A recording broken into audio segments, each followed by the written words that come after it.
please, King Kong vs. Godzilla next year, please just be an awesome, awesome movie with, like, you know, somewhat good dialogue and great action scenes and, you know, just a good movie with awesome King Kong vs. Godzilla stuff. Please. That is all I ask for.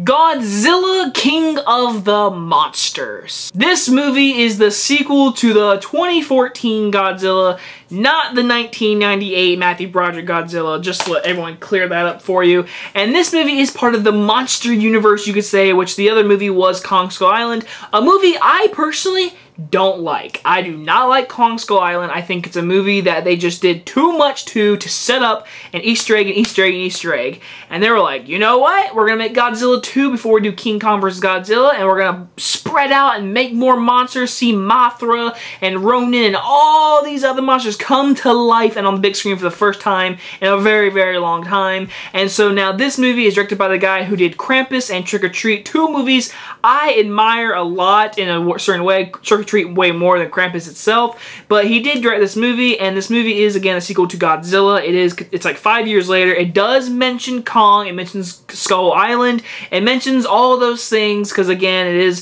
this movie deep down is a setup for Kong vs. King Kong, which comes out next year. And basically this movie stars Vera Farmiga, Millie Bobby Brown, and Kyle Chandler. And basically this movie is about this family who is split apart, or basically across the world. Vera Farmiga has Millie Bobby Brown, Kyle Chandler is out listening to wolves through the ears, whatever. And there's this machine called the Orca or something like that, Vera Farmiga made, which can do something with the monsters I won't get into. And basically, everyone wants this item, Vera Farmiga has it, bad guys want it, everyone wants it because Godzilla is rising and all these other monsters are rising and they're fighting for the king of the monsters. And so I was looking forward to this movie. I was stoked for this movie. I wanted it to be awesome, and everyone for some reason hates the 2014 Godzilla with Bryan Cranston, like hates it. And for me personally, if you ever see my review, I love the first Godzilla. I love it. Like, I truly think it is a good movie.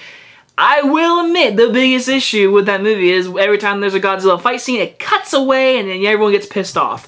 But if you really think about it, if you add those fight scenes to that first movie, to be honest, that's an awesome Godzilla movie, and it deserves a lot of credit. It really does, in my opinion. Also Aaron Taylor Johnson's issue, but if you add those fight scenes, way more people will love that movie than they do right now. And that's the truth, if you honestly think about it. So this movie, they obviously put way more Godzilla and Kingdom of Monsters and all the monsters and everything. I was absolutely disappointed with this movie. I almost hate this movie, and that's shocking because I really like the first one, and I know it's a different director and all different writers.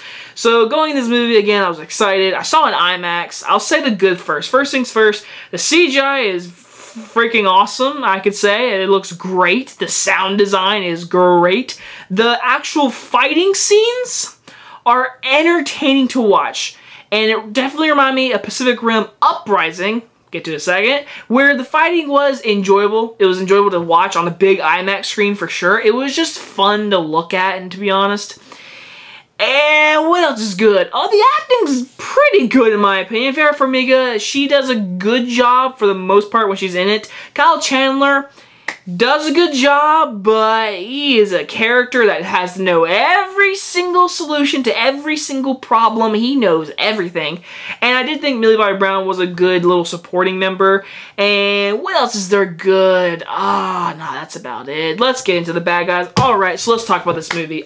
First things first, the storyline is absolute trash and disgusting, and cartoon and crayons wrote this storyline because it was just ridiculous. Like, I mean ridiculous. The storyline of certain characters' decisions on making decisions for not just them and the entire world, won't get spoilers obviously. It's outrageously stupid when they're sitting there explaining it during FaceTime. I'm like, this is really the plot. This is why this certain character is, this is why this is happening to everyone in the entire universe right now, because of this person doing this. And I thought it was ridiculous. ridiculous. It was some of the dumbest plot I've heard in a long time. I can think of so many more things of why these monsters are rising and Godzilla needs to beat them. But this movie had to get all complicated and add so much more to it. And then there's this family dynamic between Millie Bobby Brown and her mom and dad. And there's chemistry nowhere to be seen in this movie. And there's scenes where it's very vital that this chemistry needs to be there. But there's no chemistry, so you're just sitting there like, where's Godzilla? And that's basically what you're waiting for. And so I would personally say this movie has a ton of human scenes. And I'm not saying that's a bad thing if it has good characters, good storyline, and good dialogue. Because the dialogue in this movie is by far the worst I've heard all year. The dialogue is going to be mentioned in every review. If you see a review for this movie, the dialogue is atrocious. And I mean atrocious. I can't even say the word right. I could write better dialogue, and I don't even like writing. I do, but I like directing more. And the directing, let's get to that. First, Gareth Edwards did such an amazing job with the first one. And you know why? Because he made Godzilla big. Like, I mean, when you watch that movie, you feel the big Godzilla, how big he is. You feel it watching that movie, and that is amazing directing right there, when you can feel something. This movie did not give me that feeling, not one time. There is a scene towards the end where Godzilla is next to a person and the camera goes up, and it literally just felt like it was as big as a ballpark stadium. Which the first Godzilla, his freaking foot was as big as a airport and a plane and a skyscraper.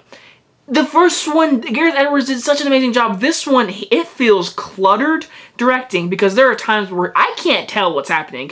Yes, it has to do with snow and rain in certain scenes, but it was just so shaky and cutty and editing. And the first Godzilla get there, when there was a fighting scene, like the very end battle scene, that was 10 minutes worth of you actually seeing everything and there's fighting going on.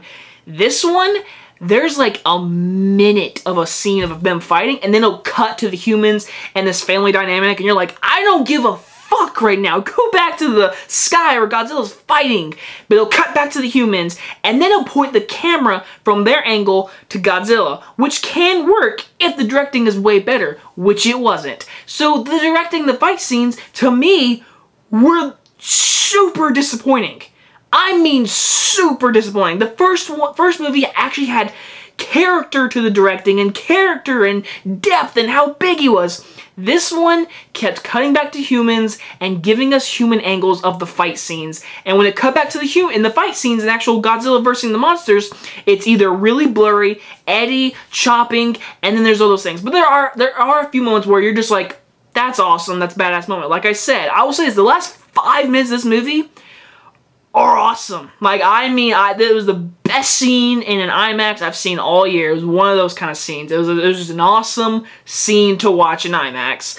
But my God, these characters are so wooden, and there's no development, there's no chemistry. The dialogue is absolutely atrocious, like I said. And again, I know if you go in this movie, you just want Godzilla.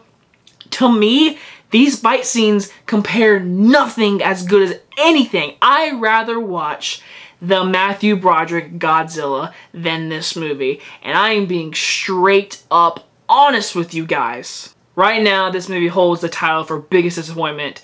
And for that grade, I have to give it a solid D. I am absolutely just blown away of how bad or disappointing this movie was. I mean, you had 5 years to make this movie. You had Kong Skull Island, and that was not the greatest. You bring in this movie, and you're trying to build a universe. And once again, this movie does fall just like Kong. There are so many things. They're trying to do so many Easter eggs. Avengers and Marvel did it so well. The Easter eggs felt so, like, throwawayable, but they were also really cool and important. This movie's like, hey, Easter eggs, Easter eggs, Easter eggs. Like, we get it. And by the way, just let everyone know when you go see this movie, the end credit scene, I won't say is disappointing, but it gives me a theory for the next movie, and that is obviously Kong versus Skull Island, Kong versus Godzilla. So I'm not gonna spoil anything about the end credit scene. I'm just gonna say it gave me a big theory that if they do this, they could easily ruin the Monster Universe like that to me. So yeah, this movie just screwed up everything, and now I am worried for Kong versus Godzilla next year. Anyway guys, if you guys enjoyed this video, leave a comment below, tell me what you thought about this movie. If you liked it, that's awesome. I hope you guys like this movie, but for me personally, I have to have good character, and I have to have at least a good story, not just some ridiculous stuff we got in this one. Anyway guys, if you guys enjoyed this review, and I'll see you guys next time. Bye-bye!